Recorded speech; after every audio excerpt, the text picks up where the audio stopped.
Bonjour à toutes et à tous, très heureux de vous retrouver pour ce nouveau numéro de Agir pour l'environnement, votre rendez-vous hebdomadaire avec l'environnement. Aujourd'hui, on va parler d'énergie et plus précisément consommation d'énergie. Comment arriver à consommer moins d'énergie en préservant notre confort de vie? Bien sûr que c'est possible. Agir pour l'environnement au quotidien. Moi j'y crois. Tout de suite, le sommaire de l'émission.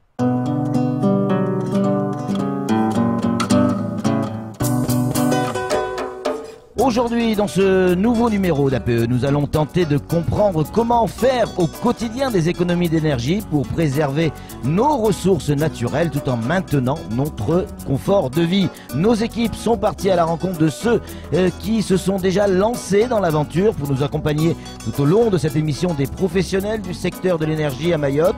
Et on a le plaisir d'accueillir Franck Simard qui est chef de projet du côté de EDM. On a également Chico Soufou, conseiller pour Espace Info Énergie, et Abdelaziz Aïtichou, chargé de mission à la DEAL. En fin d'émission, c'est Anne-Constance Onguena qui nous livrera les petits gestes simples qui peuvent tout changer.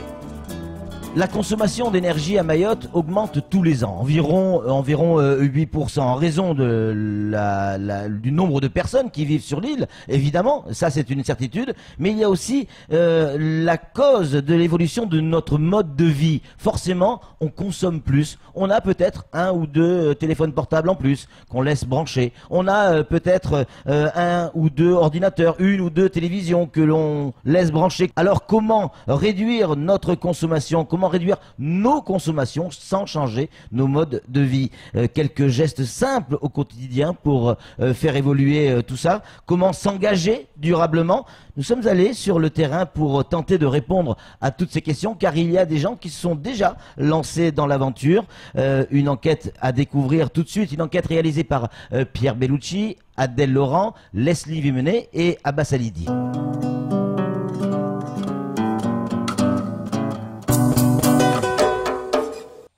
Selon le philosophe français Henri Bergson, l'avenir n'est pas ce qui va arriver, mais ce que nous allons faire. C'est dans cet état d'esprit que s'inscrit la transition énergétique. À Mayotte, l'objectif fixé par le Grenelle de l'environnement est de 30% d'énergie renouvelable en 2020. Face à ce défi, que fait la population mahoraise pour économiser de l'énergie au quotidien? Déjà, premièrement, pour économiser de l'énergie, j'utilise moins d'électricité. Utiliser le multiprise pour mettre plusieurs prises à l'intérieur, de façon à ce que de l'éteindre et l'allumer quand il faut. S'il y a des choses que je ne dois pas les brancher, je ne les branche pas. Des trucs tout bêtes, genre éteindre les lumières quand on sort d'une pièce ou alors éteindre sa clim, ne pas la laisser tout le temps allumée. Des clims et ça tourne. En étant un peu plus raisonnable et responsable et puis sobre en termes de déplacement, en termes parfois de confort, mais pas tant que ça non plus. Il n'y a pas besoin de vivre à la chandelle pour économiser de l'énergie en quantité, quoi. Par de petits gestes simples, chacun peut contribuer à la réduction de l'empreinte énergétique sur l'environnement. À Mayotte, les acteurs se mobilisent à travers des campagnes de sensibilisation. Fête de l'énergie, conseils, interventions en milieu scolaire, ampoule LED à 1 €, la population est invitée à changer sa manière de consommer l'énergie. À une foire, j'ai trouvé le petit prospectus de Info Énergie. Et donc, c'est là que je les ai contactés. Pour mener à bien un projet de rénovation énergétique, des incitations financières sont proposées à la population. Aide fiscale, subventions, prêts dédiés aux économies d'énergie. Philippe Cholet a notamment pu bénéficier du soutien des aides WOD ARI d'EDM pour son projet de rénovation d'habitat.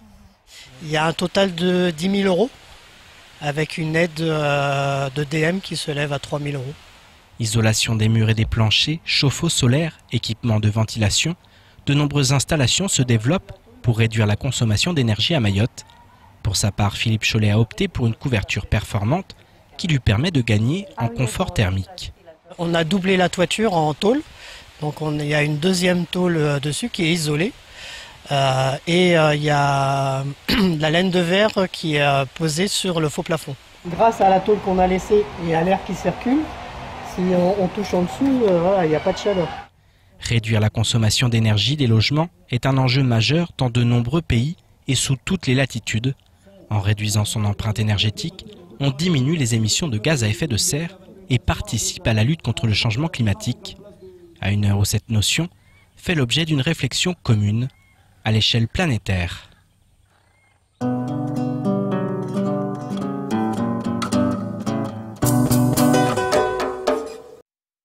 Oui, clairement, il y a du monde qui se lance déjà dans l'aventure. On va en parler avec nos invités. On va les découvrir tout de suite. On a avec nous Chico Soufou qui représente Espace Info Énergie. Chico, bonjour. Bonjour. Patrick. Merci d'être avec nous aujourd'hui.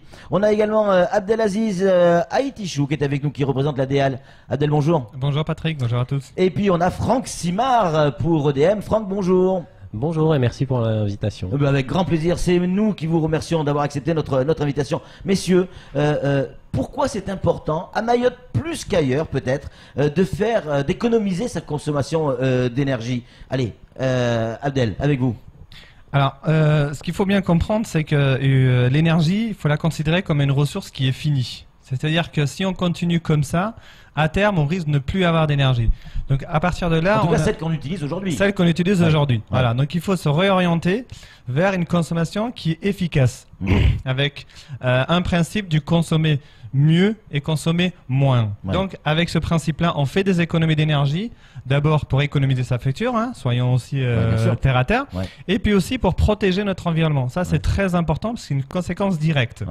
Donc, faisons des économies d'énergie pour protéger notre environnement, pour apporter sa contribution à la lutte contre le changement climatique et préservons surtout l'environnement pour les prochaines générations. Et pourquoi c'est plus important encore à Mayotte qu'ailleurs? Alors, Mayotte est une île, hein, tout le monde le sait, et la particularité d'une île, c'est qu'on doit importer les hydrocarbures. Aujourd'hui, Mayotte est dépendante à environ 95% des hydrocarbures pour produire son électricité. Donc ça veut dire qu'une électricité qui est économisée, c'est des impacts en moins sur l'importation. Tout ça, ça a un coût également. Donc tout ça, c'est des choses positives à la fois pour l'île, à la fois pour son environnement. Franck Simard, pour EDM, à Mayotte, on fabrique de l'électricité, je vais caricaturer un petit peu, avec un groupe, avec donc du carburant. Donc on pollue. On fabrique de l'électricité, on pollue. Et plus on va consommer, plus on va polluer. Étant donné qu'à Mayotte, on a ce qu'on appelle un mix énergétique très carboné, c'est-à-dire qu'on importe beaucoup d'hydrocarbures pour produire notre électricité.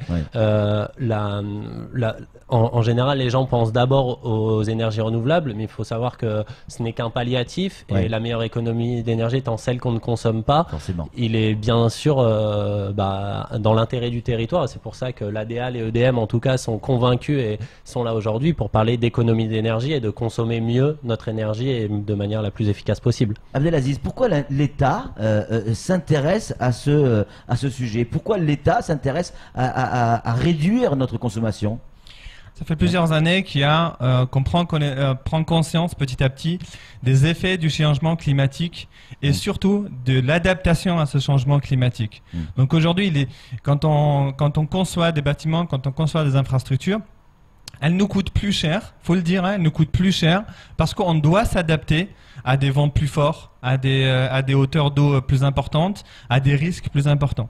Donc là, il y a un coût financier pour la société, mais il y a un coût aussi pour l'environnement. On voit un petit peu les changements climatiques très très importants partout dans le monde, pardon. Et la France a décidé d'être un petit peu un modèle ou de proposer un nouveau modèle. Et à ce titre, elle a promulgué la loi sur la transition énergétique pour la croissance verte en août 2015 avec deux objectifs principaux. Le premier, lutter contre le changement climatique. Le deuxième, comme vous le disiez en introduction, c'était garder notre mode de vie tout en le décarbonant. En essayant, faisant de mieux. Et donc, on a deux axes principaux. Vraiment, les deux axes principaux, c'est d'une part, faire des économies d'énergie. L'énergie, comme je le disais, elle est finie. C'est une ressource qui est finie. Donc, on fait des économies d'énergie. Le deuxième aspect, le deuxième axe, c'est investir sur des énergies renouvelables, qui, elles, sont très bonnes et sont favorables à l'environnement et elles nous permettent de garder notre mode de vie. Alors, il y a aussi une autre réalité, c'est une réalité économique. Si l'État s'intéresse à ce sujet-là, c'est que le fait de mal consommer coûte à l'État. L'électricité qu'on produit à Mayotte en termes de production, elle coûte plus cher que ce qu'elle est vendue, et il y a une compensation qui se fait, c'est bien l'État qui paye. Oui, tout à fait. Hein, c'est le modèle économique de Mayotte. Vous l'avez bien résumé. Hein, on produit l'électricité à un coût plus cher que le prix de vente de l'électricité. Et une compensation vient compenser les coûts d'EDM pour produire cette électricité.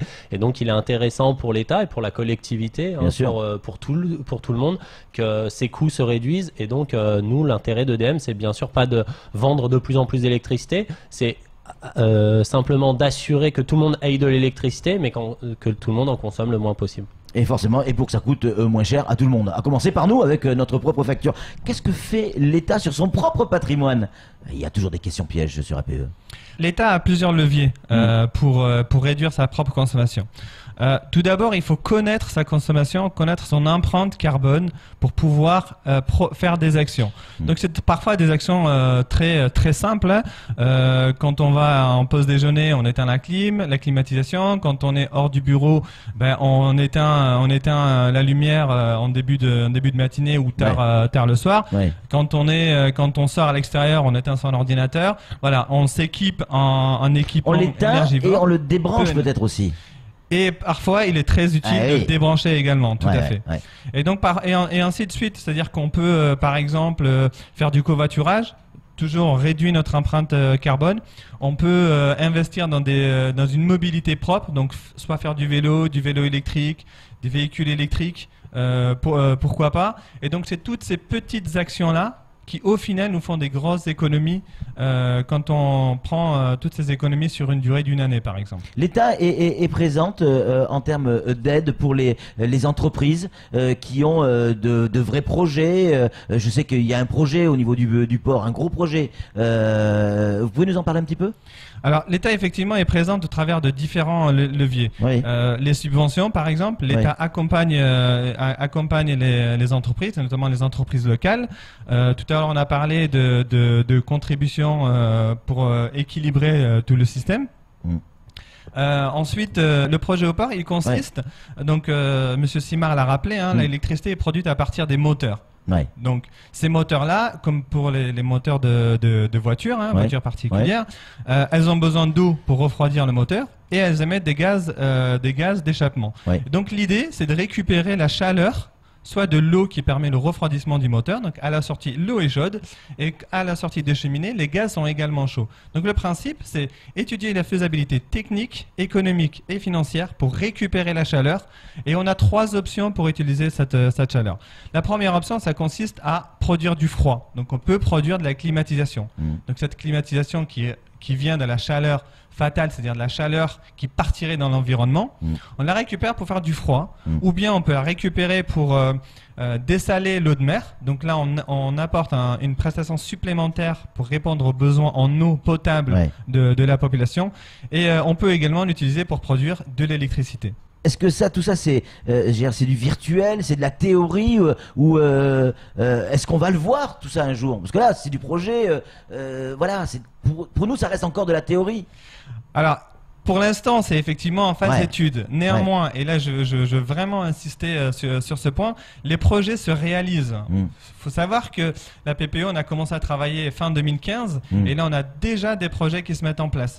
Différents, aussi bien de production d'électricité que sur la politique d'économie d'énergie.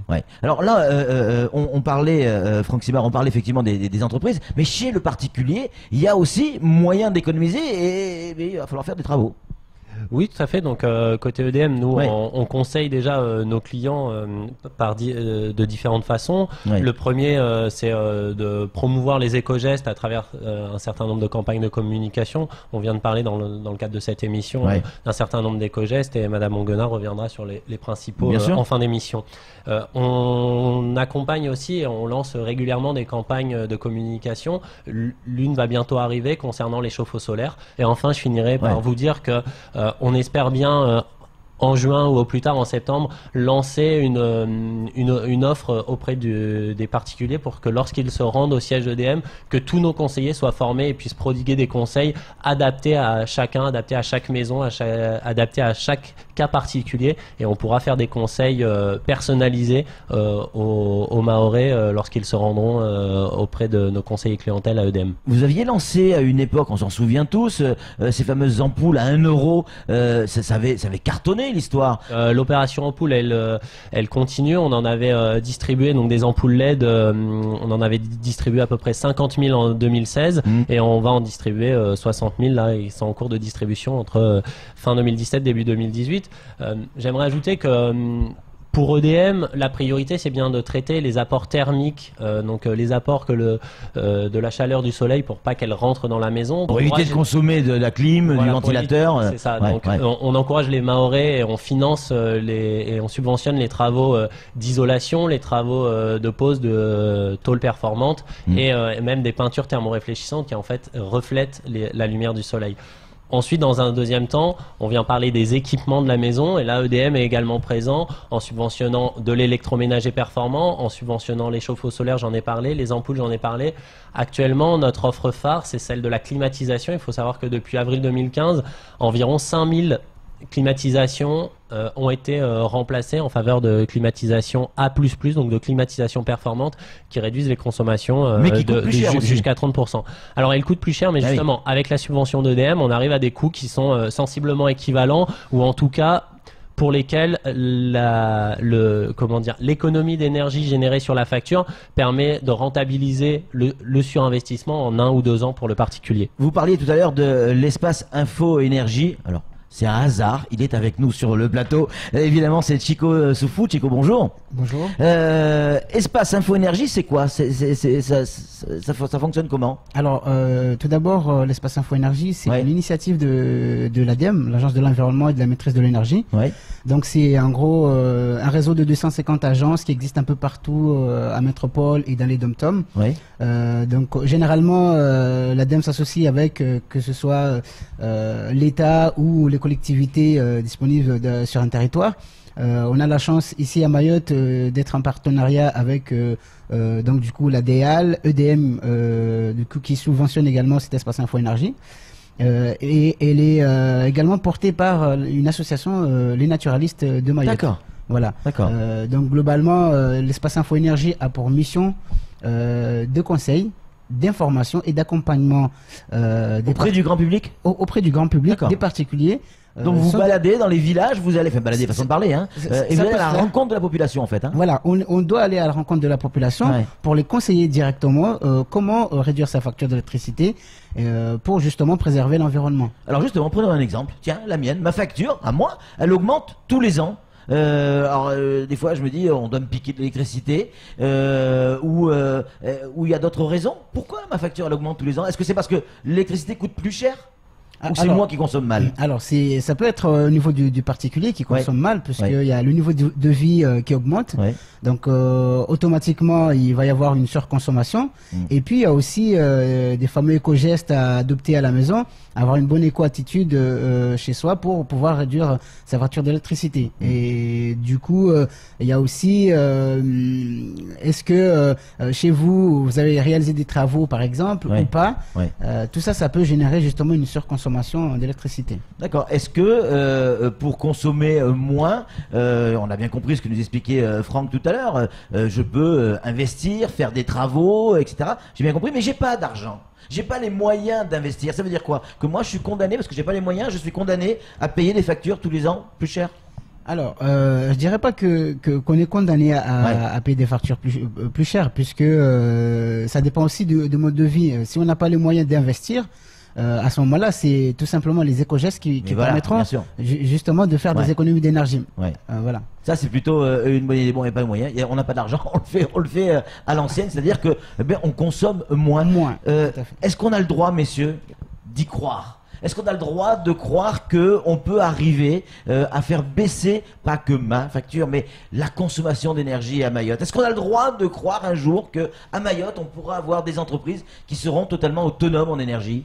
Non, on pense que c'est vraiment l'avenir, c'est jouable. Et avant toute chose, vous parliez tout à l'heure de 8% de croissance. Il faut pas se cacher que les ménages vont avoir un besoin d'atteindre un niveau de confort minimum. Mais je pense que pour nous, côté EDM, si déjà on arrive à stabiliser la consommation d'électricité à son niveau actuel, ça voudrait dire que les gens continuent de s'équiper, continuent de vivre dans des maisons avec de plus en plus de confort, mais tout en maîtrisant leur consommation. Et donc, on sera efficace quand on aura réussi ça. On a appris plein de choses. C'est hyper intéressant. Merci beaucoup, Chico. Merci à Abdelaziz. Merci à vous. Merci également à Franck. On va tout de suite retrouver notre rubrique d'APE.